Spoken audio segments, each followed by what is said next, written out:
Bismillahirrahmanirrahim. Assalamualaikum warahmatullahi wabarakatuh. Subhanallah wa bihamdi, subhanallahil azim. Adada khalqihi wa ridha nafsihi wa zinata arsyihi wa midada kalimatihi. Asyhadu an la ilaha illallah wa asyhadu anna Muhammadar Rasulullah.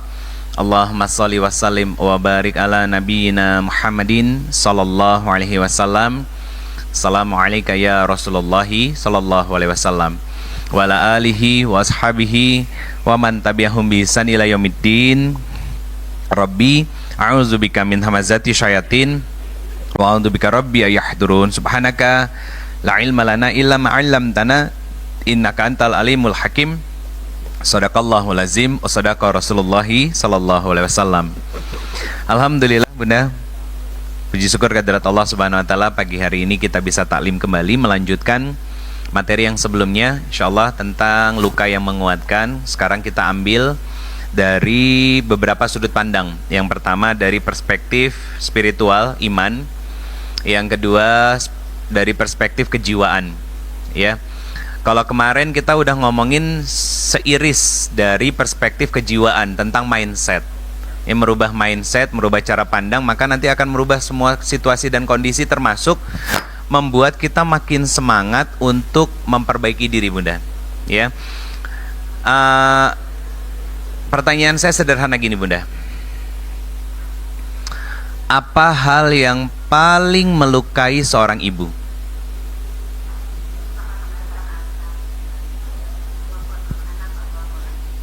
Melihat kelakuan anak yang jauh dari nilai-nilai kebaikan. Ada sebuah cerita Bunda, seorang ibu yang bercerita tentang kondisi keadaan anaknya.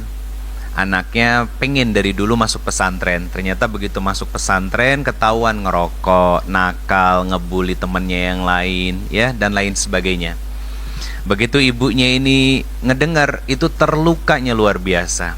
Akhirnya muncul satu pertanyaan, apa yang harus dilakukan oleh saya sebagai seorang ibu ketika mendapati anak saya menjadi ujian yang melukai saya sebagai orang tuanya? Jawabannya sederhana Bunda, bukan amalan yang saya tanyakan atau teteh tanyakan kepada beliau. Apa pertanyaannya? Bunda, apakah anak laki-laki ini dekat dengan ayahnya?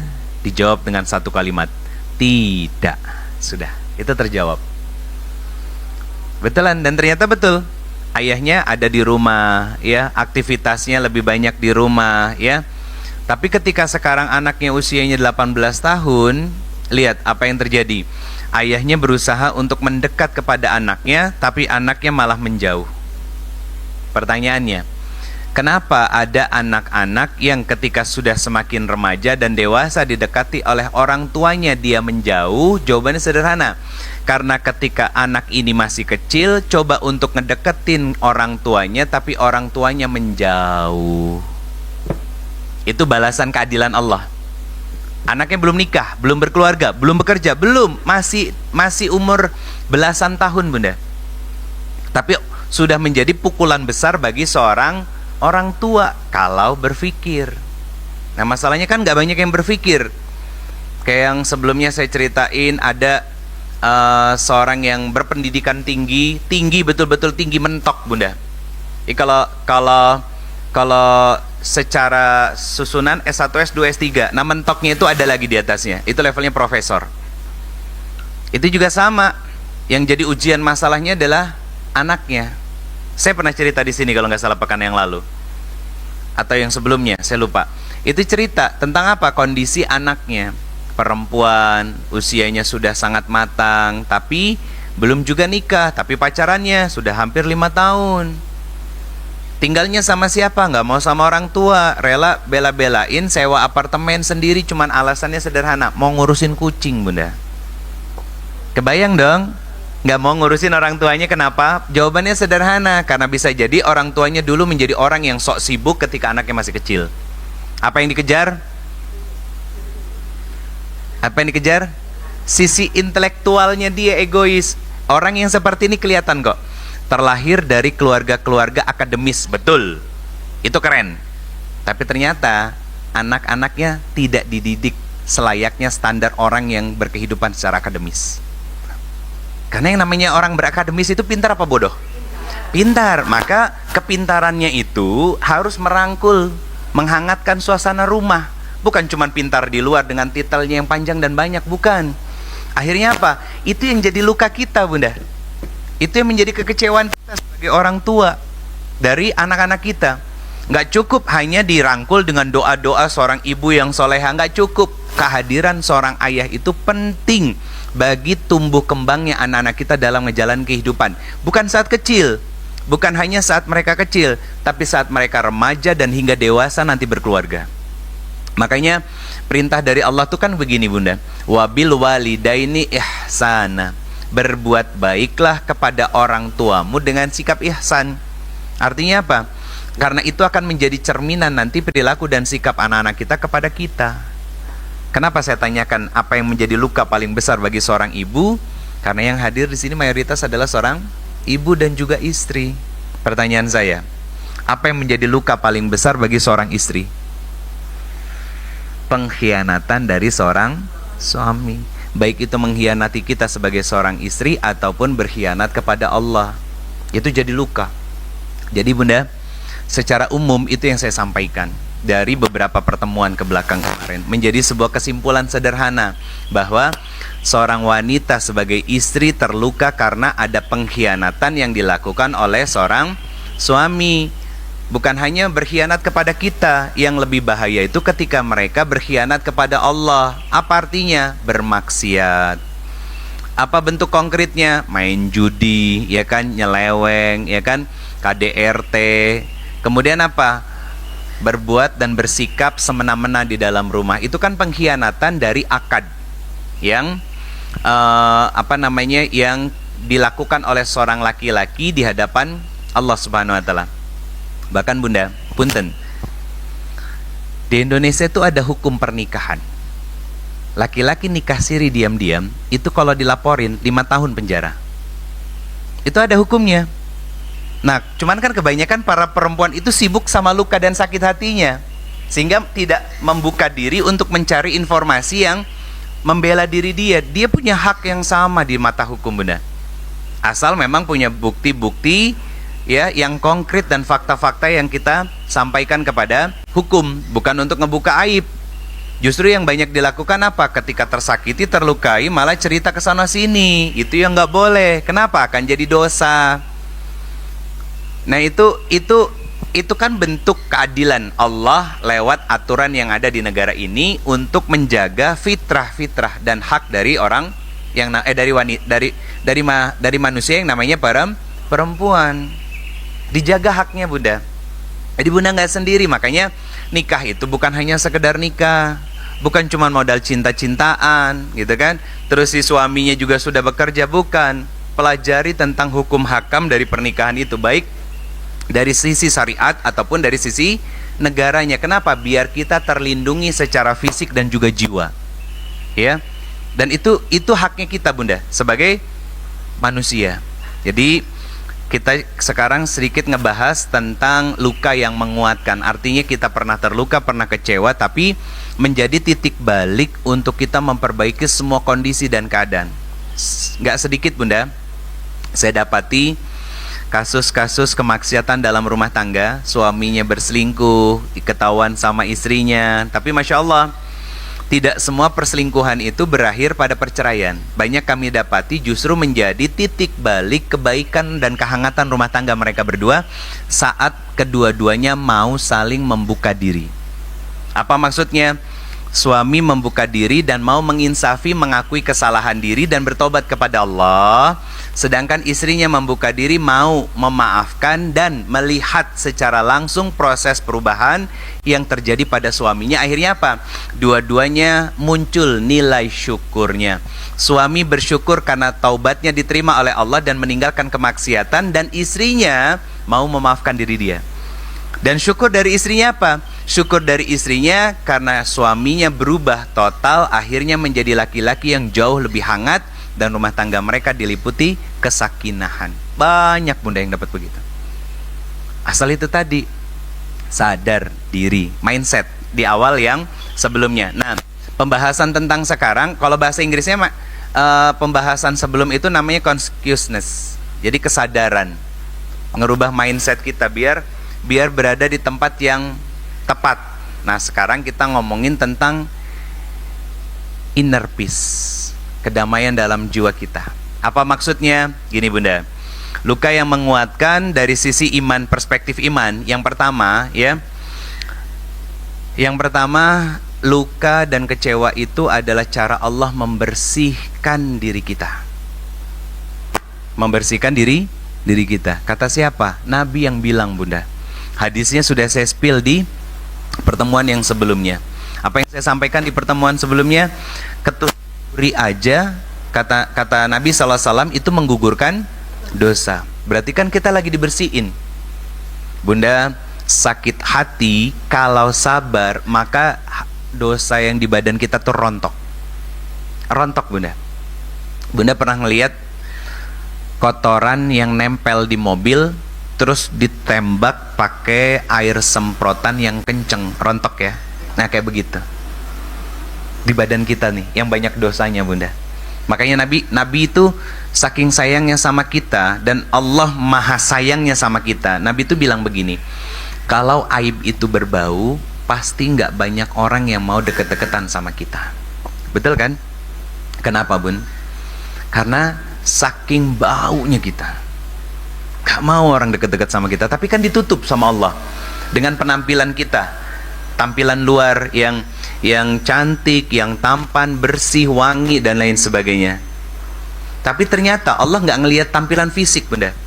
Yang dilihat oleh Allah Subhanahu Wa Taala adalah apa? Hati kita. Saat saya ngomong begini, Ustadz kita tadi ngajar Quran juga, yang dilihat itu hati. Ustadz dan ustazah lain juga sama. Kita semua itu yang dilihat hati, dan diperhatikan sama Allah hatinya. Ketika Bunda nyimak apa yang disampaikan sama guru-guru kita gitu kan, ngedengar, tapi kalau hatinya saya udah tahu kok. Nah, itu sombong di hadapan Allah. Makanya itu hal sederhana Bunda.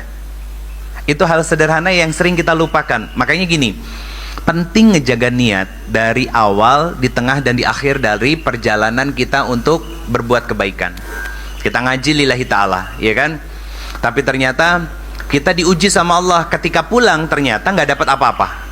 Nah pertanyaannya gini, kenapa kita habis ngaji nggak dapat apa-apa? Satu, mungkin cara ustadz ustazah menyampaikannya salah. Satu. Yang kedua, atau jangan-jangan kita salah niat ketika berangkat ngaji. Atau yang ketiga, apa? Kerasnya hati kita sehingga cahaya hidayah tidak mampu menembusnya. Ada yang begitu, saya pernah ketemu di beberapa tempat. Orangnya jujur, Ustadz kenapa ya? Beberapa kali saya ngaji di tempat Ustadz, bareng sama Ustadz, itu nggak dapat apa-apa. Saya cuman senyum. Semoga Allah berikan taufik dan hidayahnya untuk Bunda. Di antara puluhan dan ratusan orang, hanya 1-2 yang bicara seperti itu. Tapi alhamdulillahnya beliau masih mau terus ngaji. Itu yang saya syukuri Bunda. Makanya kan salah seorang guru kita Ustadz tadi, mungkin pernah dengar kalimat ini Bunda. Beliau ngajar bukan hanya sekedar ngajar, tapi beliau membayangkan dan mengingat lagi wajah-wajah orang-orang yang duduk di taklimnya beliau, dan di malam hari beliau mendoakan orang-orang yang ngaji itu Allah berikan taufik dan hidayahnya. Ini yang sering dilupakan sama orang yang dipanggil ustadz dan ustazah. Ngaji selesai, ya, lepas tanggung jawabnya, pulang bawa bingkisan sama bawa amplop, selesai. Dan dianggapnya itu selesai kewajibannya. Padahal ada kewajiban yang tidak akan pernah selesai dan akan tetap ditanyakan oleh Allah Subhanahu Wa Taala hisabnya nanti apa? Mendoakan kebaikan buat para mustaminya. Itu akhlak Bunda. Kenapa? Karena kan Nabi yang bilang diam-diam doain orang lain, artinya apa? Malaikat mengaminkan doa itu, berarti kan doanya terijabah, karena yang mengaminkan malah malaikat, dan kembali ke kita juga. Nah pertanyaan saya, pengennya ngedoain yang buruk apa yang baik buat orang lain? Baik. Fakta yang baik apa yang buruk? Nah, itu judulnya harapan tidak sesuai dengan kelakuan. Iya kan? Harapan tidak sesuai dengan kelakuan gitu. Jadi gini Bunda, apalagi kalau habis disakiti ya. Makanya poin pertama dari sisi nilai spiritual itu Allah pengen bersihin kita. Kan di pertemuan kemarin ingat surat ke-91, surat apa? Surat Asy-Syam. Ayat ke-7 sampai 10. Apa kata Allah Subhanahu wa taala? Wa nafsi wa ma sawaha fa'alhamaha fujuraha wa taqwaha. Qad aflaha man zakkaha. Kata zakkaha itu kan mensucikan, zakat. Apa yang disucikan? Sesuatu yang kotor dari diri kita. Ya. Sesuatu yang kotor. Pertanyaannya, yang kotor itu apa? Hati. Yang sering sakit itu yang mana? Makanya dibersihin sama Allah hatinya biar nggak terus-terusan kotor. Dengan cara apa? Dibikinlah kita kecewa, dibikinlah kita terluka, dibikinlah kita sakit hati. Adil nggak Allah? Adil. Kenapa? Nabi yang bilang kalau hatinya kotor, maka jasadnya juga pasti akan kotor berperilakunya. Ucapan dari mulutnya juga pasti akan kotor. Apa itu?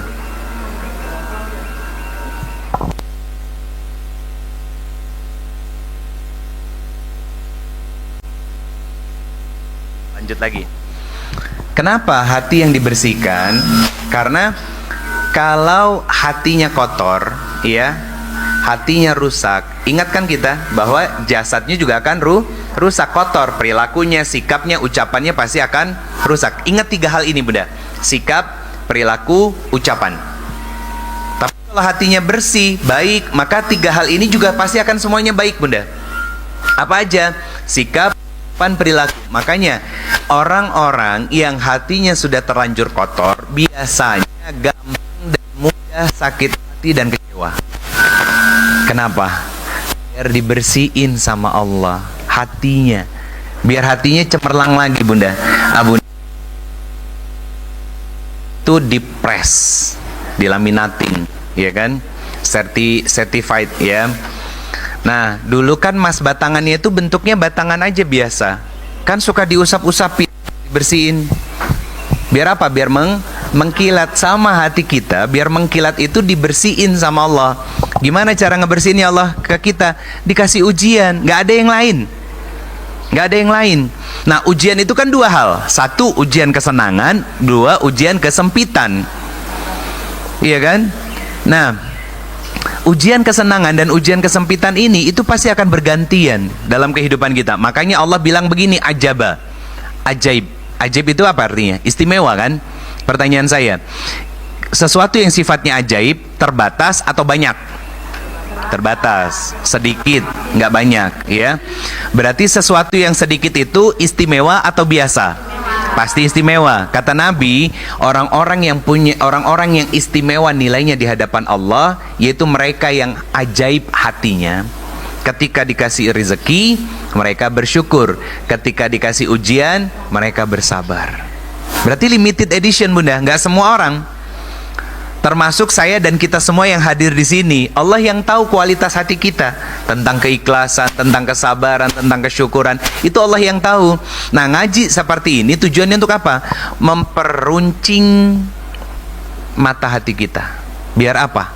Biar gampang peka dan mudah punya empati terhadap orang lain. Muncak orang Sunda nama naon? Ngaragap hate batur. Itu kan empati kan? Ibaratnya Bunda tuh sudah dikasih alat namanya panah sama Allah. Karena nggak pernah dipakai ujung panahnya, lancip apa karatan? Nah, itu hati kita tuh, ya kan? Nggak pernah dipakai dalam kebaikan. Akhirnya apa? Dibersihin sama Allah. Gimana cara ngebersihinnya? Dikasih ujian, dikasih masalah. Akhirnya ketika karatnya mulai menghilang, tumpulnya juga ikut hilang dan kembali pada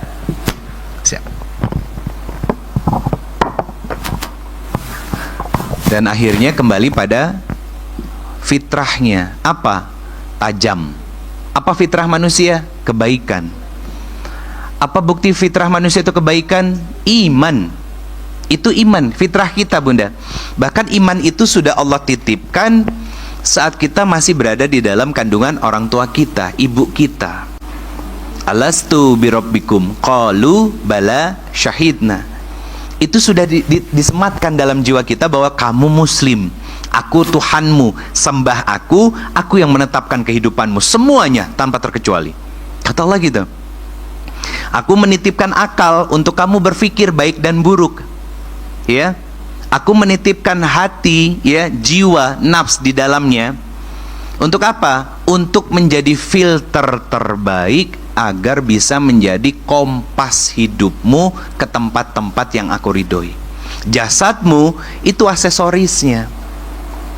Ketika kompasnya benar, maka aksesorisnya akan indah terlihatnya. Tapi kalau kompasnya salah, berjalannya di tempat-tempat yang salah, maka tidak ada nilainya bagi jasad itu. Kenapa? Karena jasad akan hancur, Bunda.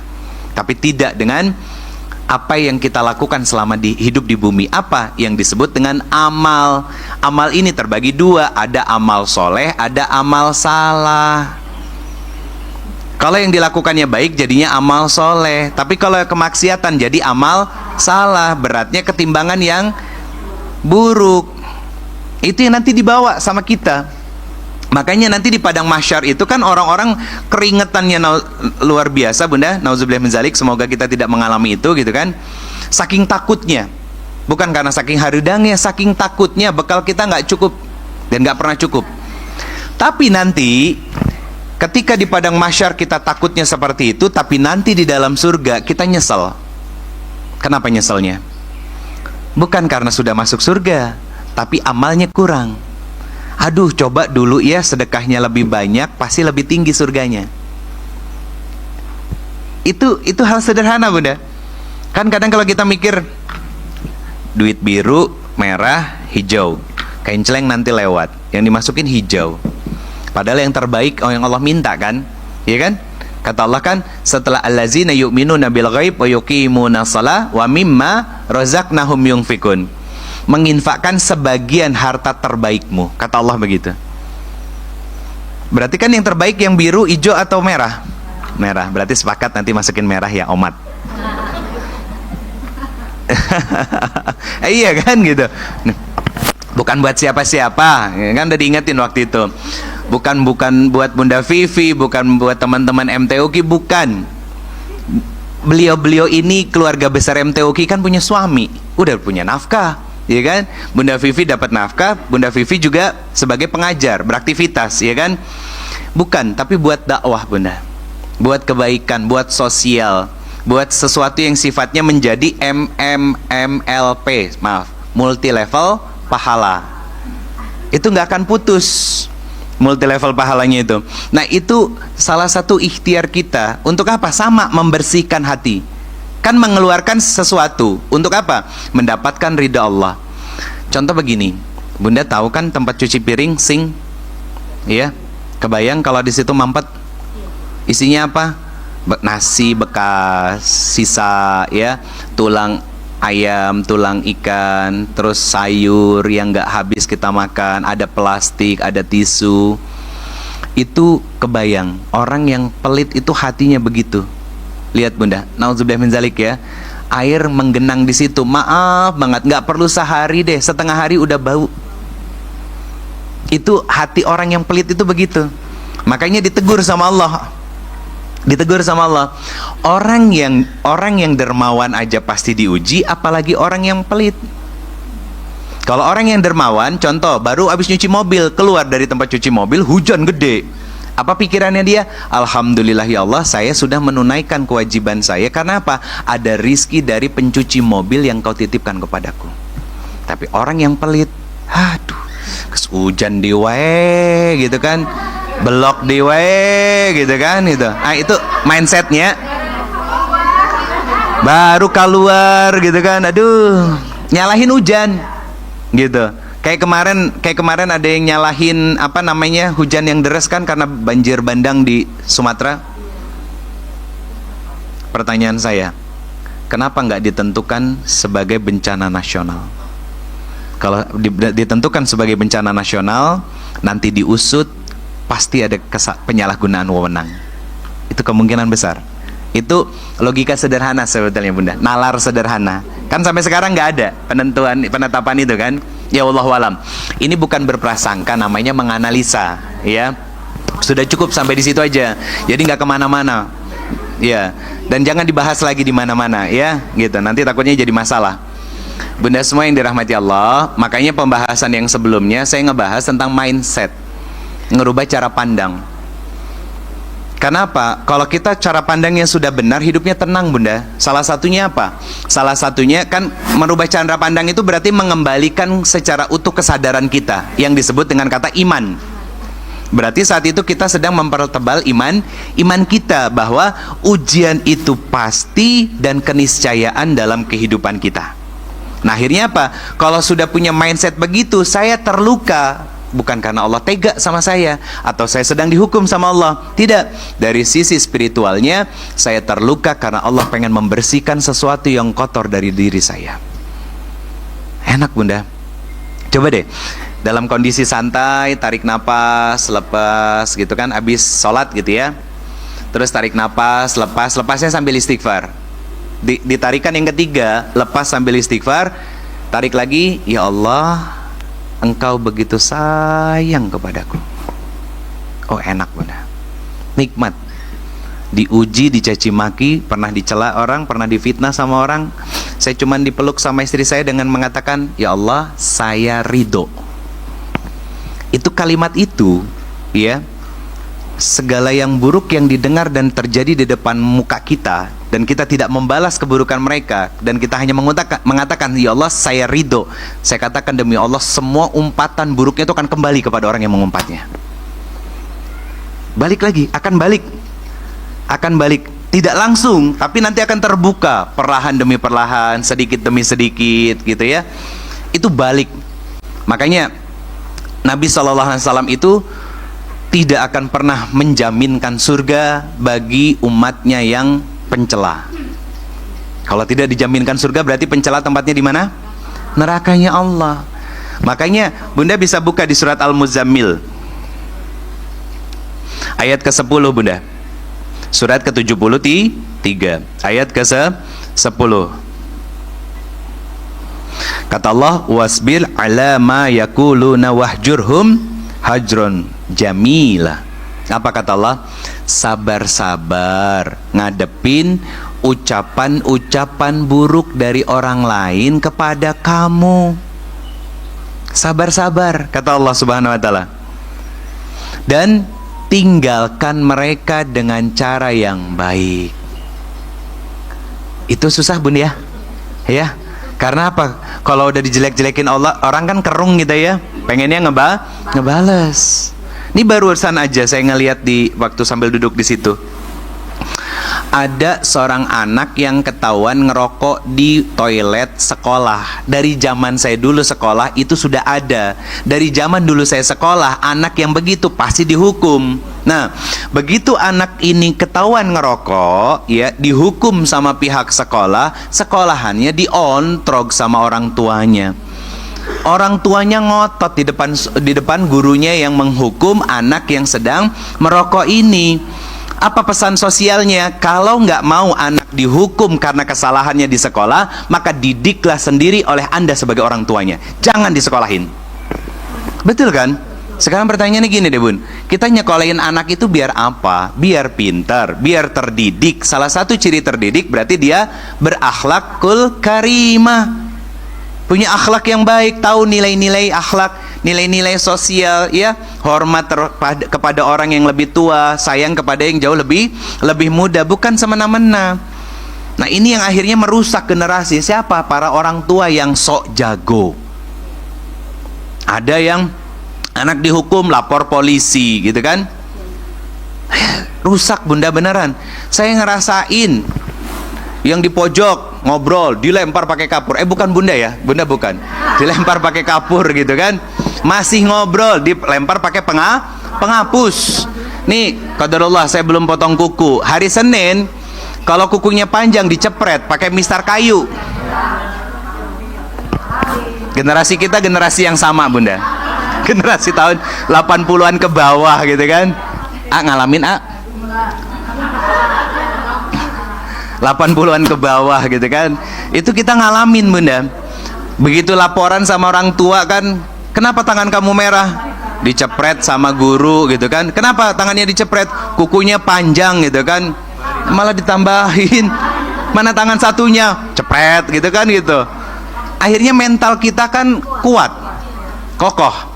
Nah pertanyaan saya gini, ai baheula mental kita kuat, kenapa begitu udah punya anak sekarang, anak kita dididik dengan cara yang salah?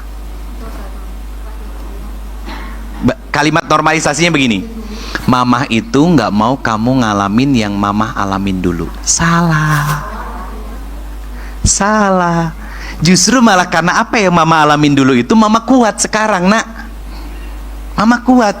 Nggak sedikit orang tua yang ketika anaknya sudah menikah, ya, itu masih ikut campur dalam tanda kutip ngurus anaknya yang sudah berkeluarga, baik anaknya perempuan ataupun laki-laki. Gimana caranya? Ada cucu, dibeliin sesuatu yang berlebihan dalam tanda kutip. Bahasanya normalisasinya apa? Sayang incu. Bukan sayang incu, itu namanya ego nini. Iya, egonya nenek itu. Akhirnya apa? Takutnya nanti anak kita malah jadinya ngegampangin ketika diuji sama Allah. Ah gampang, nanti tinggal minta sama neneknya anak-anak aja, atau kakeknya anak-anak aja.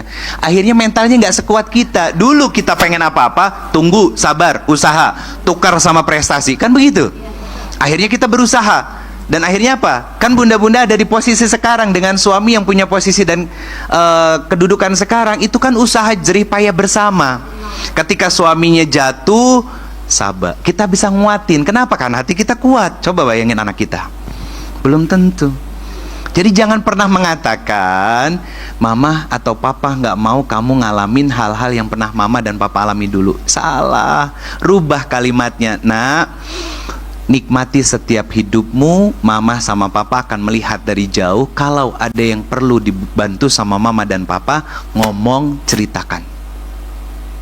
Lewati semua masalah dan ujian kalian berdua. Tumbuhlah menjadi dewasa, tumbuhlah menjadi kuat dan orang tua hebat bagi anakmu nanti. Itu keren. Itu kalimat yang gak pernah terucap sama orang tua kita dulu, tapi lewat sikapnya itu menerjemahkan kalimat itu, bunda. Giliran kita sekarang malah kebalikannya. Anak kita malah terus dicekokin sesuatu yang belum waktunya mereka nikmati. Akhirnya apa? Kita semua yang akan menuai nanti, bun. Kapan? Di usia kita sudah tua. Jadi menyayangi anak itu bukan berarti bukan dengan memanjakan. Makanya gini, keputusan ada pada suami, kontrol ada pada ibu. Controllingnya apa maksudnya? Anak pengen sesuatu, mah pengen ini, bilang sama papa, ya. Oke, nanti aku bilang, telepon, pa, tadi anaknya pengen ini, tapi mama bilang suruh izin sama papa. Oke siap ma. Selesai. Anak ini jadi anak yang berani, pede. Karena apa? Berani minta sama ayahnya, dan ayahnya sudah dikondisikan sama kita, controllingnya kita, ya kan? Akhirnya apa? Ayahnya ini juga dekat dengan anaknya. Anak ini saya katakan sehat mentalnya, tumbuh besar menjadi orang yang betul-betul matang nantinya. Bukan yang terserah mama deh gitu kan. Kan mama yang pegang uangnya. Yang pegang uang saya teteh semuanya. Saya cuma minta jajan. Jajannya juga buat bensin sama tol doang, bunda. Karena apa? Ada kemana-mana sama teteh. Jadi walaupun semua uang ada di teteh, kalau jajan lagi-lagi saya yang bayar. Tapi saya nge-WA, yang transferin sedikit ya, ini kurang. Balik deh. Ya memang itu. Kenapa, bunda? Karena saya nggak punya kontrol terhadap uang. Seriusan. Saya orangnya boros. Walaupun borosnya bukan untuk kesenangan saya. Bukan. Untuk sesuatu yang lain, dan semoga jadi kebaikan. Memang saya boros, makanya saya titipkan ke istri saya. Kalau ada yang suaminya pintar ngontrol uang, silakan. Cuman nggak boleh tuh menormalisasi dengan kalimat apa? Uang suami, uang istri. Uang istri ya punya istri. Nggak boleh. Oke, ya. Terus kumaha nih? Kita belajar yang benar dulu ya. Rata-rata kayak begitu semuanya. Astagfirullah. Nih, nanti saya jelaskan. Bunda kerja, Bunda Vivi kerja, ya. Nanti saya jelaskan. Gini, Bun. Di Quran surat An-Nisa ayat 34, Allah perintahkan laki-laki itu memberikan sebagian hartanya untuk nafkah. Kalimatnya sebagian, bukan semuanya. Oke? Ini saya ngambil sudut pandang dalil dulu ya. Belum ngomongin fakta. Masalahnya apa? Bahaya laki-laki zaman sekarang pegang banyak uang. Oke? Kenapa? Nah, nanti kaditu kadieu gitu. Oke, nah itu sisi yang lain. Cuman, nah tarik ting, nahnya gitu. Masalahnya bukan jajan yang kelihatan, jajannya yang bahaya itu yang nggak kelihatan. Tahu-tahu punya aset tapi atas nama orang lain, gitu kan? Gitu. Oke, itu nanti saya kesampingin dulu sebentar. Cuman bahasa Qur'annya, nafkah itu dari laki-laki sebagian harta yang dia dapat. Berarti perempuan sebagai istri itu ngajuin proposal kebutuhan rumah, harian, mingguan, dan bulanan, kebutuhan dan lain sebagainya, ya. Nah, nanti nafkah itu dibagi 3 oleh para laki-laki. 1, nafkah kebutuhan rumah. 2, nafkah untuk istri mempercantik diri. Oke? Catat, langsung dicatat. Yang ketiga, nafkah untuk membahagiakan dan menyenangkan istri. Apa? Jajan keluar bareng, sambil ngobrol, sambil diskusi, dikasih perhatian dan lain sebagainya. Jadi ada 3. Oke? Nah, bagaimana kalau istri yang bekerja, Ustadz? Itu status uangnya, itu milik istri, betul. Boleh nggak ngebantu suami? Boleh, itu bukan nafkah, tapi sedekah. Oke? Nah, sekarang dalil ini masih relate nggak dengan kondisi dan keadaan sekarang? Sebagian masih relate, sebagiannya lagi tidak. Kalau yang masih relate, kayak saya berikan semua uangnya sama teteh. Saya hanya pegang sebagian kecil aja, dan itu uang yang memang untuk operasional, Bunda. Itu aja. Kenapa? Karena saya sadar diri, saya nggak bisa ngontrol uang. Boros saya orangnya. Walaupun ngebeliin sesuatu yang hal yang insya Allah baik dan positif selama ini itu. Gitu. Nah, akhirnya apa? Saya pengen ada controlling di dalam rumah. Makanya saya sebagai pemegang kekuasaan besar di dalam rumah sebagai suami, kalau teteh sebagai controlling. Mungkin gini, saya direktur keuangan, teteh sebagai auditor.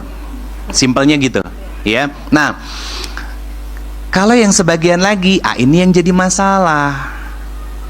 Nganggap bahwa ngasih nafkah ke istri sudah selesai semuanya, uangnya dipegang sendiri tapi dipakai buat maksiat. Itu yang nggak boleh, ya. Karena beberapa kali pernah kejadian, suaminya di Indonesia, istrinya lagi pendidikan S3 doktoral di Eropa. 4 tahun ya, Bun, ya, doktoral kan? Nah, Masya Allah, tahun pertama adem ayem, tahun kedua mulai gonjang ganjing, tapi belum sempat ke blow up. Ketahuannya tahun keempat ketika istrinya mau pulang. Kenapa? Si suaminya nikah lagi sama asisten pribadinya di kantor, sekretaris pribadinya. Nikah lagi. Yang akhirnya mereka karena nikah lagi nih, biar nggak dicurigai, si perempuannya resign, cari kerjaan yang lain. Tapi 3 tahun itu nih perempuan diempanin, setiap bulan dapat uang 15 juta, dikasih apartemen, dikasih mobil jazz. Ini mobil ciri khasnya ani-ani di Indonesia kayaknya, yang warna kuning kalau nggak merah gitu ya. Nggak sih, katanya begitu di akun di media sosial sih begitu gitu, Bunda. Entong Bunda, entong bisi pajarkan bahaya, Bunda. Jadi katanya begitu, walaupun saya tidak memvalidasi itu benar. Akhirnya apa? Begitu tahun terakhir mau pulang, baru kebongkar semuanya. Siapa yang ngebongkar? Anaknya yang kuliah di IT. Ketemu tuh bukti pertama, ditarik semua data chat dari ayahnya itu bertahun-tahun ke belakang. Gemeter anaknya. Dikasih lihat sama ibunya, "Bu, apakah ini ayah yang kita kenal selama ini?" Kaget ibunya. Karena anaknya langsung ke Eropa, nyusul ibunya. Akhirnya apa? Ibunya ngambil cuti sebentar, pulang ke Indonesia menyelesaikan semuanya. Selesai sampai sekarang, alhamdulillah sudah. Si laki-lakinya sudah menceraikan perempuannya. Alhamdulillah lakuli halnya. Alhamdulillah, saya masih bersyukur, alhamdulillah nggak hamil, nggak sempat punya anak sama si yang selirnya ini gitu, bukan permaisurinya, sama selirnya. Saya masih bersyukur Bunda. Cuman itu kejadiannya itu tahun 2019 sampai 2024 si bapak ini setiap bulan masih transferin uang 15 juta karena dianggap nafkah. Saya gigidek bapak, aduh saya tuh pengen berkata kasar tapi takut nggak sopan.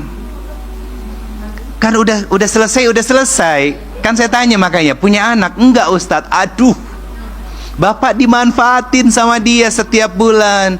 Soalnya saya selalu diteror Ustadz. Lah laki-laki takut diteror ya. Gimana nerornya? Di media sosial semuanya sudah diblok ya kan, tapi nelpon ke kantor. Padahal kan bisa tinggal ditolak. Kan gini, yang namanya nelpon sekali dua kali mungkin kita masih samar sama ton suara seseorang. Tapi kalau sudah semakin sering pasti akan mulai hafal. Bunda. Kebayang, kurang lebih sekitar 5 tahun. Anggap 5 tahun. 5 tahun kali 12 60 bulan. 60 bulan dikali 15 juta 900 jutaan. Belum ini itunya. Kabarnya enak.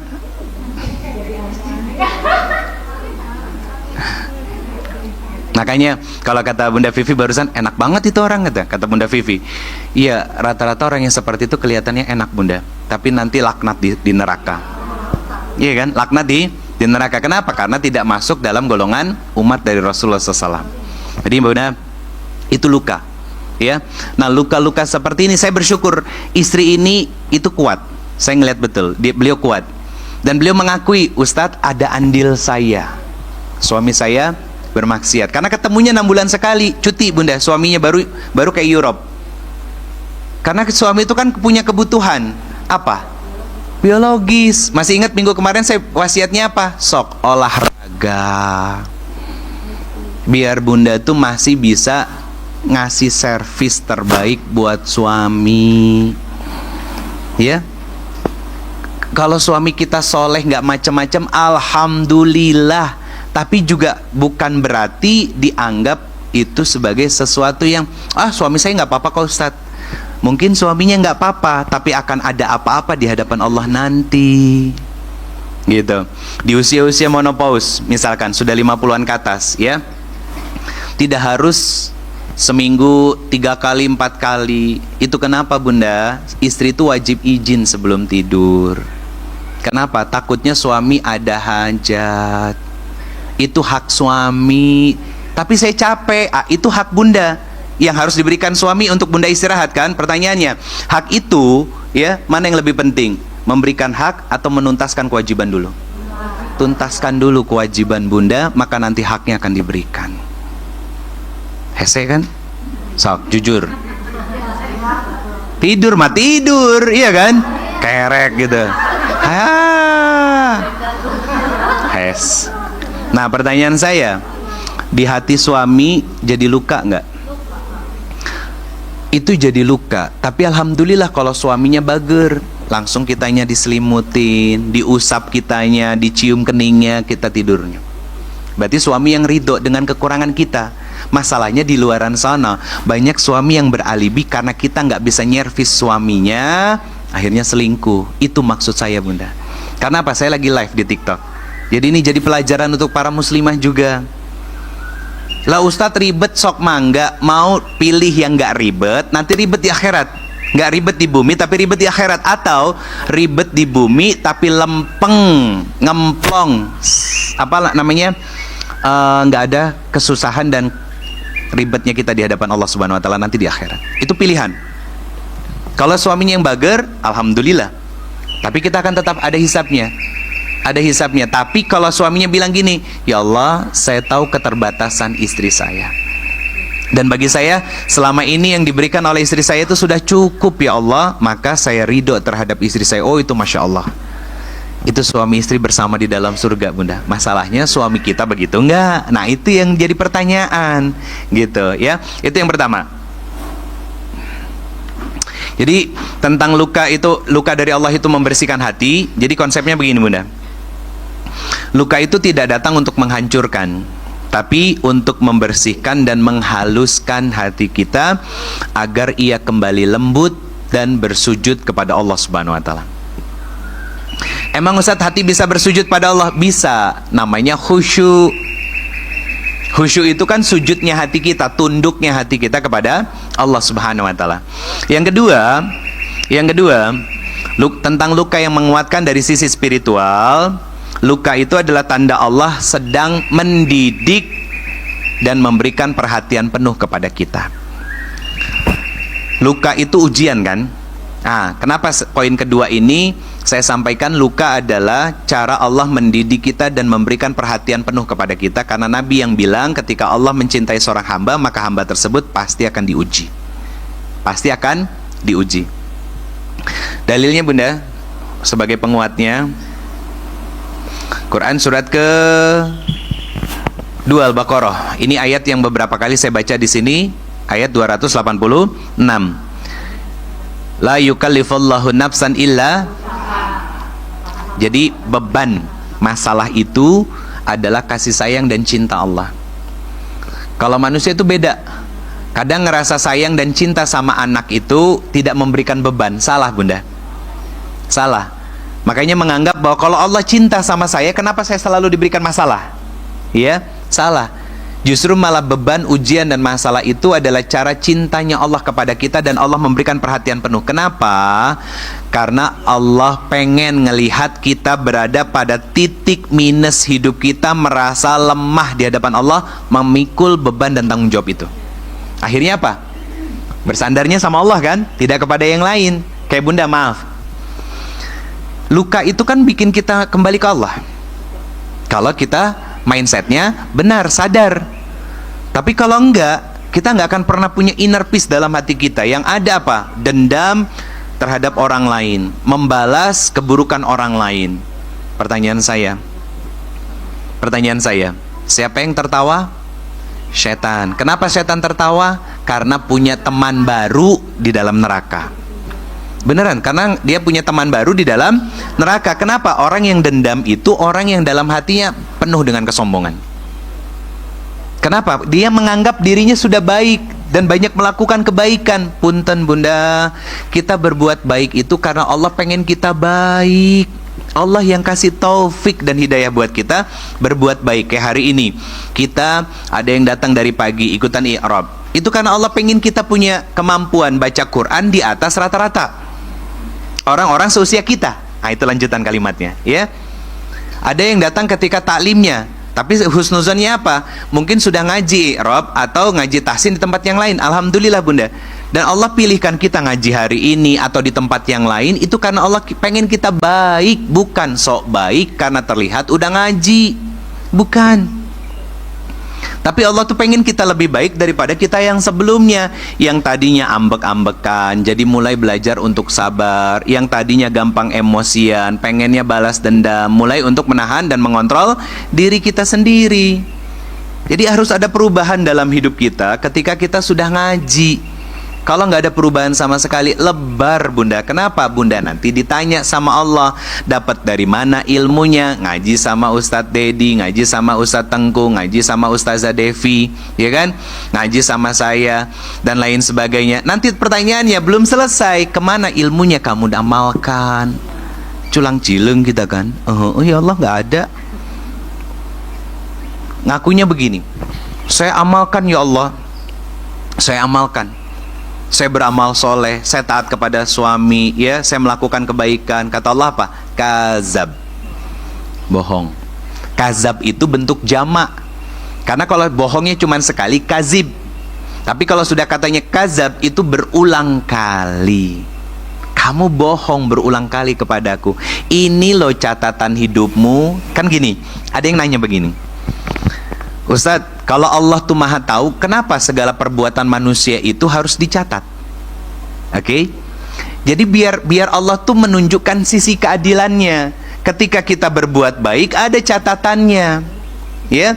Tapi ketika kita tahu itu buruk, tapi tetap dilakukan sama kita, kan nanti kita ngeles. Enggak ya Allah, saya nggak melakukan. Ini catatannya, nggak boleh bohong.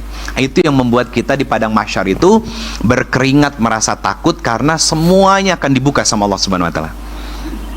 Semuanya, Bunda. Dan itu bukan hanya 1-2 hari, tapi sepanjang usia hidup kita, bukan hanya hitungan harinya.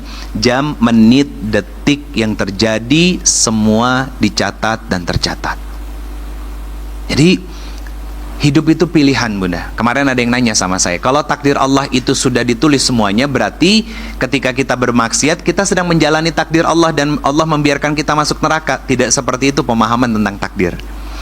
Allah menuliskan semua takdir manusia, tapi manusia diberikan kebebasan untuk memilih. Apa hal yang harus dipilih sama manusia? Sebentar, Bunda.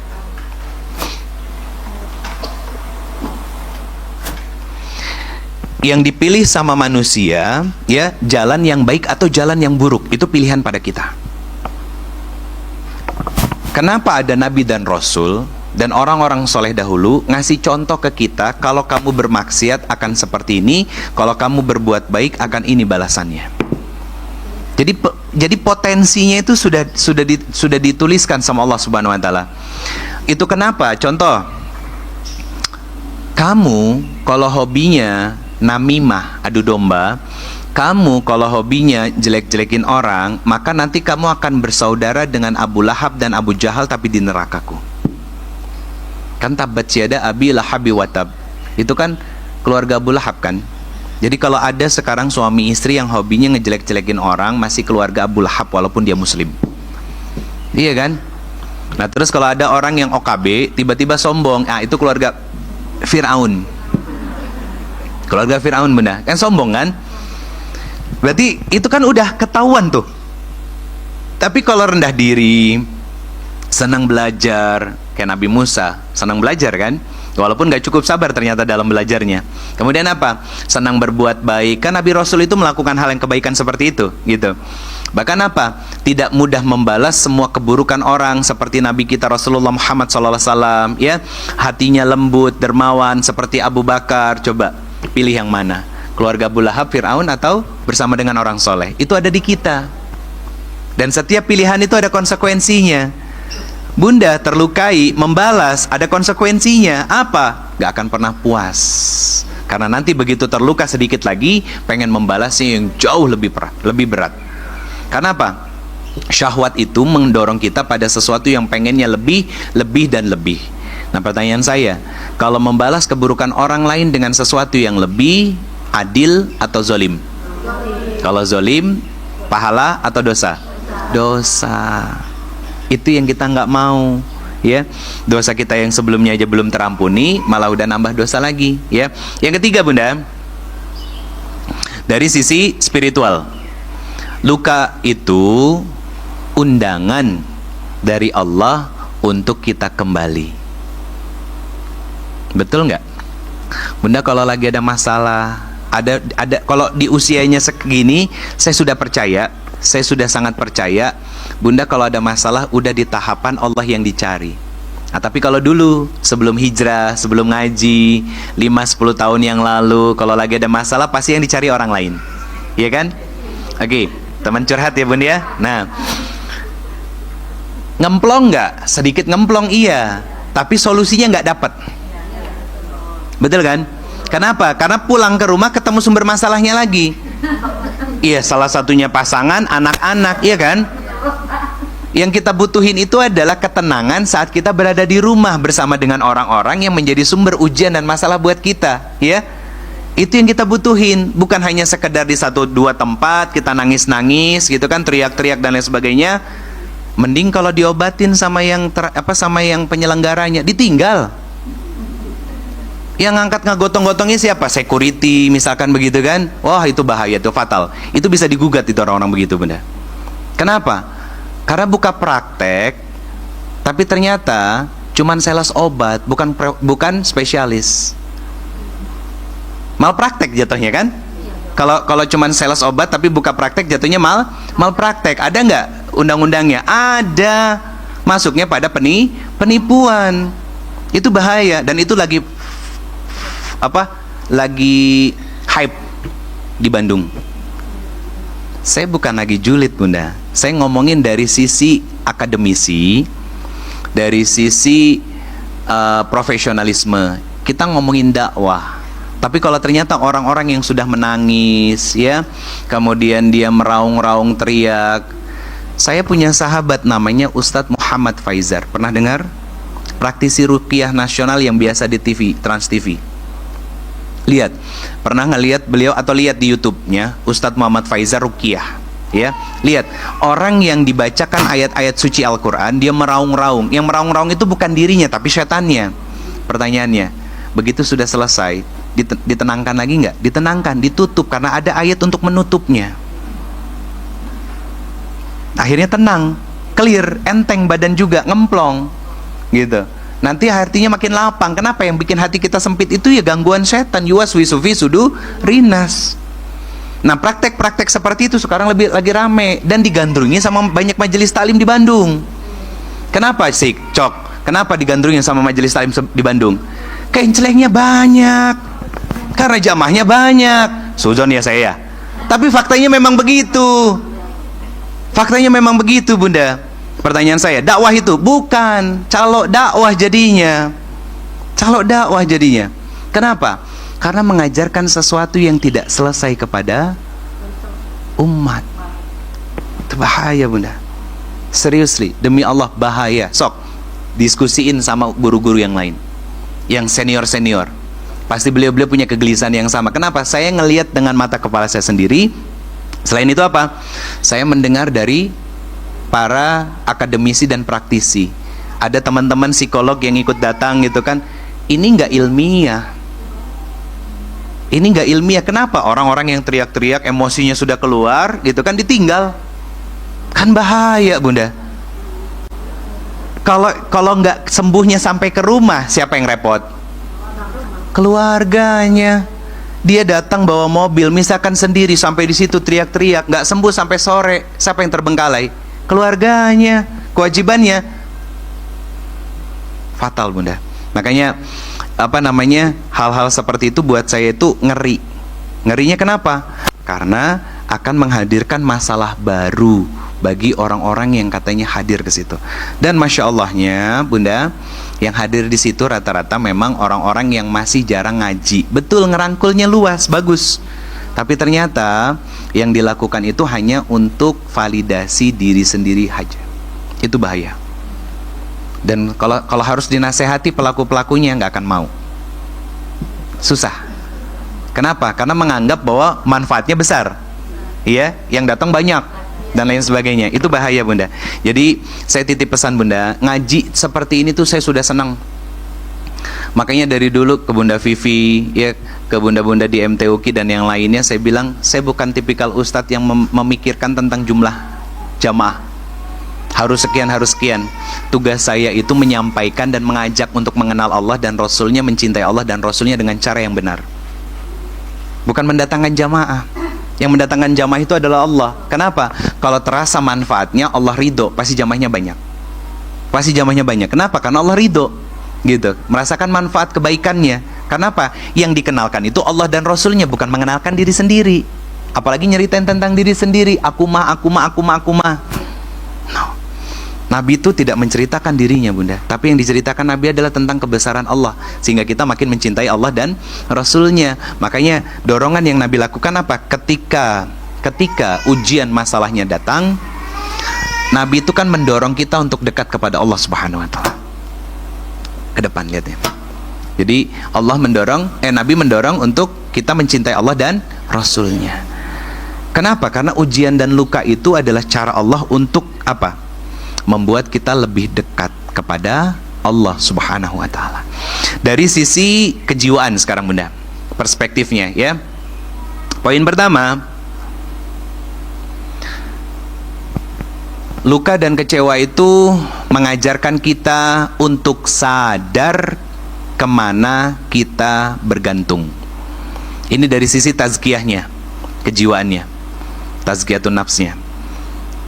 Karena gini, Bunda, jadi luka memaksa seseorang untuk melihat mana yang sebenarnya selama ini rapuh dan mana yang selama ini betul-betul tangguh. Paham maksudnya? Yang rapuh siapa? Manusia kan? Bunda kalau lagi cerita sama teman, ternyata gesekan malah dilebih-lebihkan ceritanya sama orang lain. Betul? Itu rapuh. Ya, itu rapuh. Makanya persahabatan di MTUKI atau Bunda dengan majelis talim yang lain, kayak kemarin saya ngisi di Hijabers Mom Community, katanya sudah 12 tahun dan orangnya itu lagi.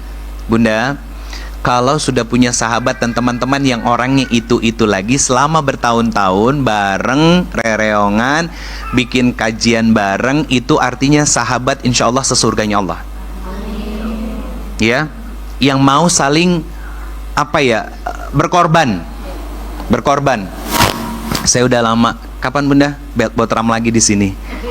Kan waktu itu buat ram di sini ada yang bawa lauk ini gitu kan. Karena saya ingat habis kajian nggak ada taklim lagi, saya nikmatin makan jengkol waktu itu. Jangan hari Jumat. Kenapa Bunda? Oh, kan habis Jumatan bisa kesini lagi. Waktu itu kan kesini lagi habis Jumatan. Iya. Karena apa? Ini rumah, enak, nyaman Bunda. Maksudnya jadi bisa sambil botram. Itu kan seru. Nanti Bunda bawa apa, nanti disampaikan tuh di grup, tinggal datang. Itu nambah keberkahan. Kenapa? Salah satu esensi dari dakwah itu adalah makan-makan. Karena setelah makan-makan itu ngobrolnya lebih banyak. Lebih banyak Bunda. Kalau ini makan cuman beneran pisan tuh kata Bunda Vivi tuh. Langsung pada curhat semua. Iya. Curhat semua, jadi ajang rata-rata begitu. Ketika waktu itu sama Bunda yang waktu di GMI Bandung kan makan di daerah Imam Bonjol. Apa tuh restoran yang legendaris di Imam Bonjol? Dago mie, biasanya mie bihun. Ya, itu juga sama, pada sesi curhat semua. Kalau saya senang Bunda. Kenapa? Artinya silaturahminya makin kuat. Jadi saya bukan hanya sekedar nyampein beres pulang. Kalau kayak hari Jumat ya, karena saya harus ngejar sholat Jumat walaupun Jumatnya di sini ya Bunda ya. Cuman memastikan parkirnya biar enak aja. Nah, selebihnya untuk silaturahmi dengan senang hati. Dengan senang hati Bunda. Kenapa? Karena banyak hal yang bisa kita diskusikan dan obrolin. Termasuk insya Allah, mohon doanya Bunda, kalau nggak ada halangan sebelum Ramadan tanggal 8 Februari saya mau bikin kelas intimate couple class hari Minggu. Tapi terbatas, itu hanya 50 pasang doang. Berbayar? Iya. Berbayar karena seharian. Ya, dikasih makan, ada coffee break segala macam. Gitu. Kenapa berbayar? Bayar fasilitas. Bukan untuk memperkaya saya. Bukan, ya. Untuk bayar fasilitas. Mohon doanya semoga itu jadi kebaikan dan kemudahan. Dan saya membuka untuk silaturahmi berkolaborasi dengan siapapun. Kenapa? Karena ini bagian dari dakwah. Programnya dari saya, yuk kita install bareng gitu kan. Kita rangkul sebanyak mungkin keluarga-keluarga yang terutama para suami yang kadang ngajak ngaji suami harus bukan dipaksa Bunda, dijebak gitu. Hanterin ke anu gitu kan, atau ngaji kan gitu. Dan banyak para suami yang akhirnya merasa terjebak saat ngaji, tapi positif sebetulnya insya Allah. Nah ini menjadi salah satu kebaikan kok insya Allah. Mohon doanya Bunda, Allah mudahkan, karena ini akan jadi batch yang keempat insya Allah. Iya, nggak apa-apa, lanjut ya, sini ke depan. Yang kedua, dari sisi tazkiyahnya, dari sisi kejiwaannya, luka itu membuat hati kita lebih lembut dan penuh dengan empati kepada orang lain. Luka itu membuat kita penuh dengan empati terhadap orang lain. Itu bahasa kitanya ngaragap hati batur. Jadi gampang ngerasain orang lain. Ya. Saya pernah ngisi kajian Bunda di salah satu masjid di daerah Tangerang Selatan. Begitu lagi ngaji, lagi enak, lagi santai, handphone bunyi. Kan pada nyari tuh. Saya bilang, "Bunda, yuk lihat ke depan." Karena apa? Orang yang HP-nya bunyi, terus tiba-tiba orang pada pengen ngeliat dan mencari siapa orangnya, pasti akan makin bingung dan panik. Kenapa? Lagi ngaji HP bunyi aja udah panik, apalagi dilihat banyak orang. Ya. Nah, itu namanya empati. Iya, namanya empati. Jadi kita tetap fokus merasakan, tetap fokus ke depan. Sama kayak dedeknya ngantuk. Ya, kalau tadi nangis tiba-tiba pada ngelihat semuanya, mungkin anaknya nggak apa-apa, tapi kasihan bundanya. Nanti jadinya bingung. Malah justru udah mau duduk ngaji, anaknya di bawah, itu istimewa Bunda. Kan Bunda pernah mengalami hal yang sama kan? Nah, itu maksudnya memanusiakan manusia. Pasti ya poinnya. Pas banget kan? Luka membuat hati kita lebih empati kepada siapapun, penuh dengan kasih sayang.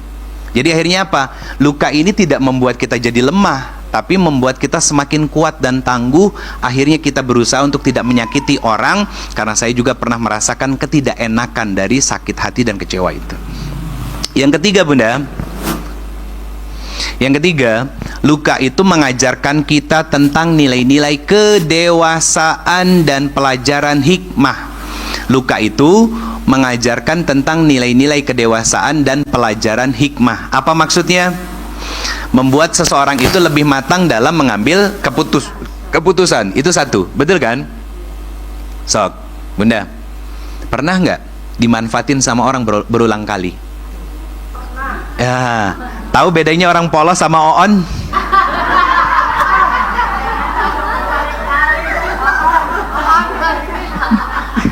Punten ya Bunda ya, punten. Makanya langsung saya straight to the point gitu kan. Itu Bunda tahulah ada di mana antara polos atau yang satunya gitu ya. Bunda yang sendiri tahu. Makanya langsung saya tanya, ada yang pernah dimanfaatkan berulang kali sama orang? Kalau ada, itu bukan polos.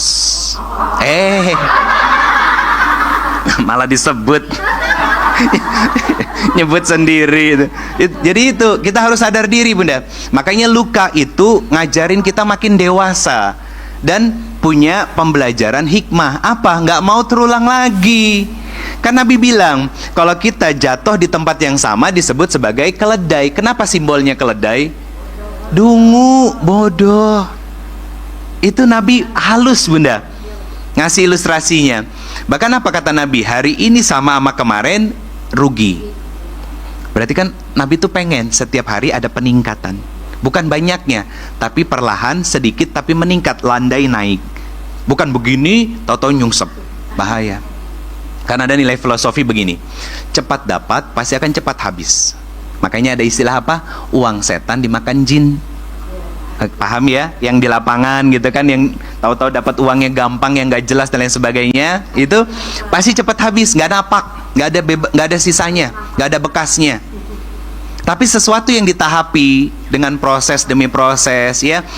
Ingat, tidak ngejar volume atau kuantitas, tapi fokus pada kualitasnya. Ditingkatkan pelan-pelan, naiknya landai, insya Allah akan jauh lebih sustain dan jauh lebih awet. Itu yang disebut dengan kata istiqomah. Istiqomah itu pelan-pelan Bunda hari ini ngaji ya. Kayak tadi i'rab ya kan, ada penempatan huruf yang baru kita pelajari. Dalam perjalanan pulang dilafalin sedikit-sedikit, nanti terbiasa. Nggak harus semuanya dicerna Bunda. Karena apa? Kapasitas memorinya Bunda sudah mulai berat ya. Ya, saya ngerti sudah mulai berat. Kan serba salah. Ditambah nggak mungkin dah segitu-gitunya di reset. Nggak mungkin karena umur nambah kan gitu. Kan serba salah kan. Jadi dinikmati pelan-pelan Bunda. Dinikmati pelan-pelan. Saya ingat ada seorang ibu, waktu itu usianya, seingat saya 12 tahun yang lalu, usianya 67 tahun. 12 tahun yang lalu ya, waktu saya masih kerja. Itu ternyata Bunda, usia 67 tahun itu beliau menyelesaikan 18 juz hafalan Qur'annya selama kurang lebih 4 tahunan, hampir 5 tahun. Kenapa? Kenapa itu saya ceritakan?